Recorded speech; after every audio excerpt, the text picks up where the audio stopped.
Kailangan na natin kumayod. So, get ready today. Yung BSNR yung narinig ko. Halika na. Mabasag naman to. Yun ang trabaho namin dito, mag-restock. Grabe, sobrang cringe.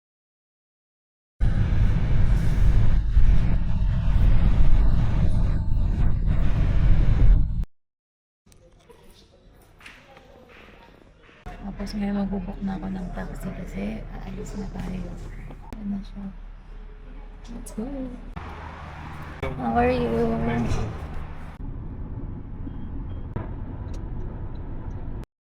Pabalik na tayo sa work. I mean, hindi pala pabalik kasi papunta pa lang tayo sa work. Kakagaling natin ng hospital. And sa hospital, nagpa-blood test ako. Yung blood test na ginawa, glucose, testosterone, full blood test. So, yun yung lahat ng blood test na ginagawa para alam mo na, basta yun, ganun yun. So, ngayon hindi pa ako masyadong sanay ulit na magsalita sa camera. And nagpaalam pa nga ako dito sa nagmamaneho na magsasalita ako kasi cringe pa rin ako. Pero at the same time, kailangan ko nang gawin to kasi sa sitwasyon natin, kailangan na natin kumayod. So, nag-order kami ng pagkain. And yung pagkain na in-order namin, yung mabigat na kasi nga gutom na talaga ako kasi fasting yung blood test na ginawa.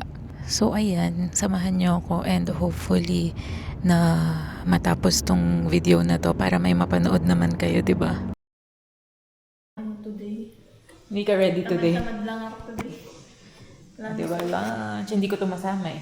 Hindi pa alam eh.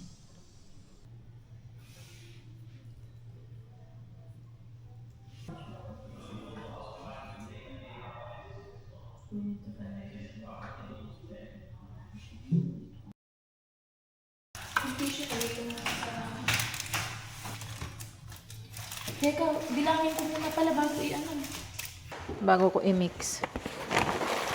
Kasi, grabe naman yan. 5, 6, tama. 5. Galit kami, ayaw namin kumain. Parang parang kulang. Wait, tingnan ko yung listahan.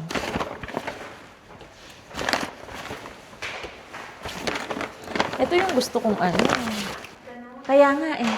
Ito na. SNR. SNR talaga. SNR yung BSNR yung narinig ko eh. Twix, Nutella 1, 2, so 2, 4, 6, tama. Kinder, 2 tissue, 2 tas 1 milk. Okay, tama. Dapat ubos na rin naman ito. Hindi ka siya, dahil lang siya. Ayaw talaga yung camera pre. Pero pagka... Ay,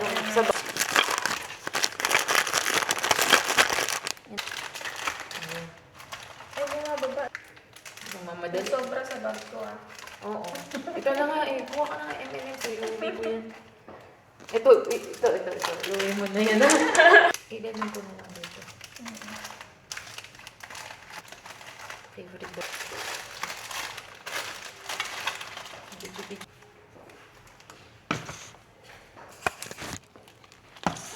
Next. Ayan na.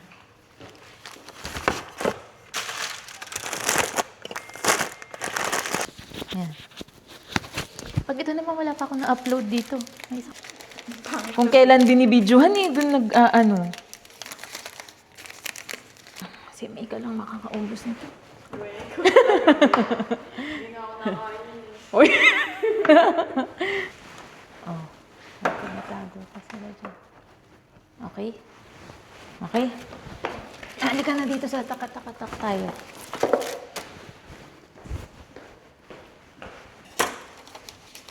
Masyado namang yung geographer. Tama ba?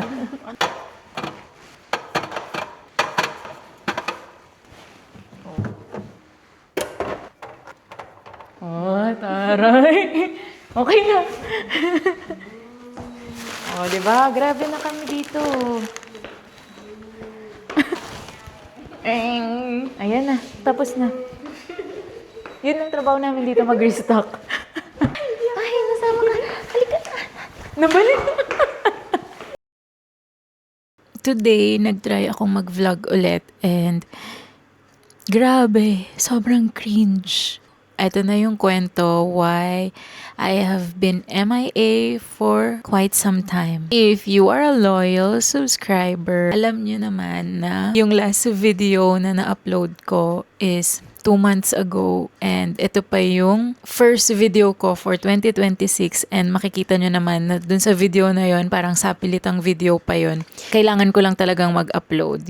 Today, medyo nakapag-vlog ako, medyo napakita ko ano yung mga ginagawa ko, yung pagpunta ko sa hospital, pero I just wanna explain to you what's really the situation, kaya medyo wala tayong upload. I promise you, magkakaroon na tayo ng upload. I have been struggling with something personal the past few years and hindi ko yun kinukwento dito sa vlog ko as I value privacy and privacy na rin ng family. But today, I will share with you, it's really hard for me. Hindi ko alam paano ako nakakapag-cope up. Para sa iba, it's just a condition, but if meron ka talaga nito, sobrang hirap niyang i-cure. Parang maintenance lang talaga ang kaya. I have been struggling with this for quite some time now. Marami na akong beses na pumunta ng hospital for check-up, for blood test, na hindi ko na vlog kasi nga medyo nagiging private person tayo.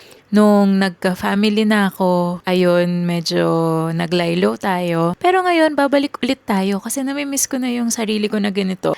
Lately, I'm just trying to get my spark back. Kung yun ba ang term. Samahan niyo ako na kunin ulit yung spark na yun. So today, nagpunta ako sa hospital to get my blood test. And thank God, lahat naman ng lab results ko are normal. So wala naman tayong kailangang ika-worry about doon. Just to let you know, babalik na tayo. So abangan nyo yung mga vlogs. Itatry kong i-upload to agad-agad para meron naman tayong entry sa ating YouTube. Marami akong gustong i-share sa inyo pero medyo nakikringe pa tayo sa sarili natin.